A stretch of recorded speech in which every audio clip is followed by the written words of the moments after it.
A principios del siglo XIX, la idea que se tenía acerca de nuestros orígenes, los orígenes del universo mismo, era todavía medieval. Dios era el creador de todas las criaturas. Todas habían quedado fijadas desde el principio y se entendía que estaban unidas, de la más simple a la más compleja, en una gran cadena, a la que llamaban gran cadena del ser.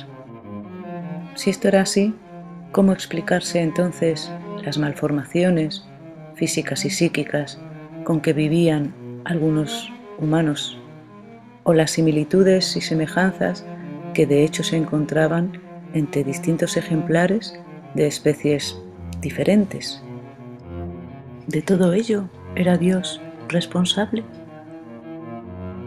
James Ussher, atendiendo a la información que ofrecían las Sagradas Escrituras, había calculado que el hombre había aparecido en la Tierra en el 4004 a.C.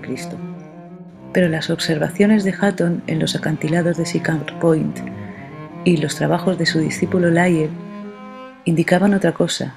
De alguna manera demostraban que, para que esos accidentes orográficos se hubieran producido, el lapso de tiempo tenía que haber sido mucho más amplio, mucho más vasto de lo que indicaban las Sagradas Escrituras.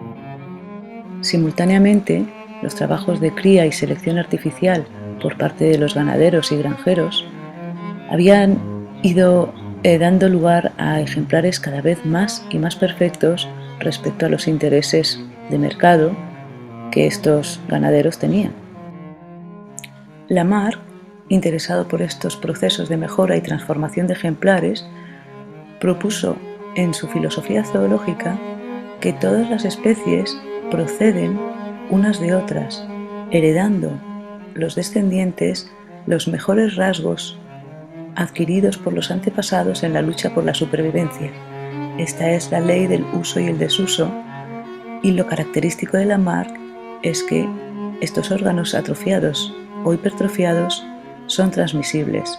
La descendencia los hereda.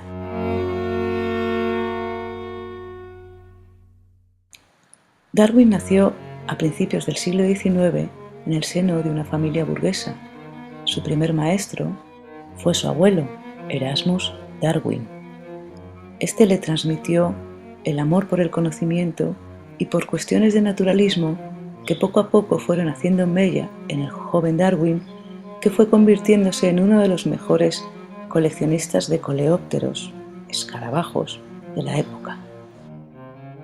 La familia de Darwin pretendió que ingresara en la facultad para estudiar medicina, pero Darwin no mostró interés desde el principio. Seguía preocupado por sus escarabajos y por coleccionar cuantos más ejemplares mejor. Así que finalmente termina ingresando en el colegio de Cambridge, donde conocerá a Henslow, su maestro y mentor, que le embarcará en un viaje que hará historia. Efectivamente, Henslow propondrá a Darwin que participe en la expedición que el barco Beagle de Su Majestad va a iniciar, con la misión de hacer los mejores mapas, las mejores cartografías de los mares que se conocen hasta el momento. Darwin aceptará y entrará en calidad de naturalista. Durante el viaje, Darwin irá leyendo los principios de geología de Lyell y observará con asombro los accidentes geográficos que le muestra la costa meridional de América del Sur. En las Islas Galápagos, Darwin no podrá dejar de preguntarse cómo es posible que existan tantas similitudes y semejanzas entre ejemplares que desde el principio de los tiempos pertenecen a especies diferentes. ¿Cómo es posible tanto parecido sin que nada tengan que ver unos con otros? De regreso a la universidad, Darwin se dedicará durante un tiempo junto con una serie de colaboradores a clasificar todos los ejemplares que ha recopilado.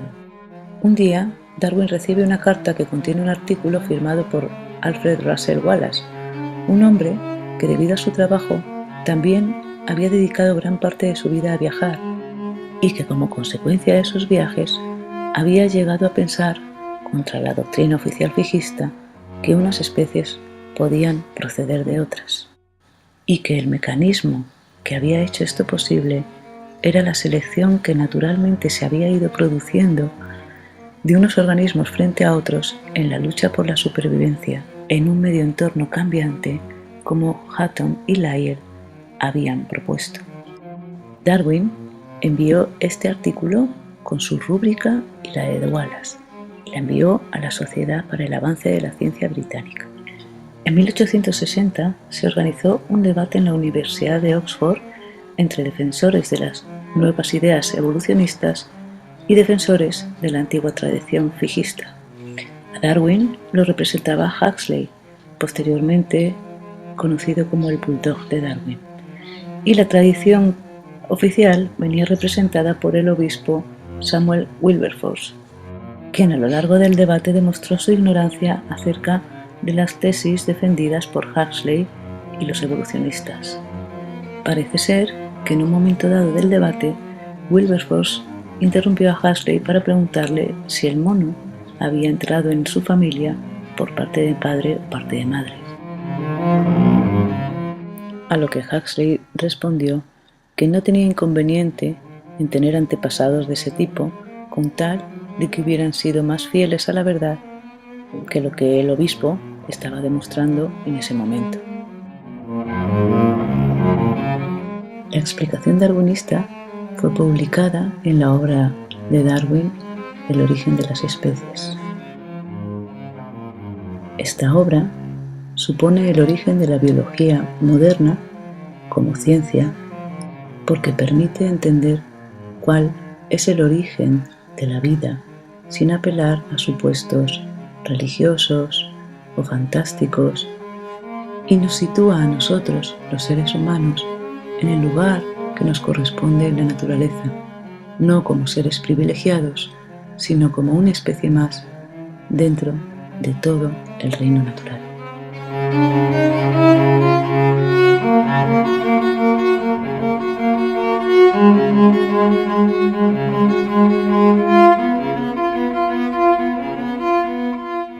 La teoría de la evolución fue finalmente aceptada incluso por las autoridades religiosas, a pesar de que todavía hoy en día, debido a la ignorancia en estas cuestiones de mucha gente, haya quienes sigan defendiendo y sosteniendo que Adán y Eva siguen siendo nuestros padres.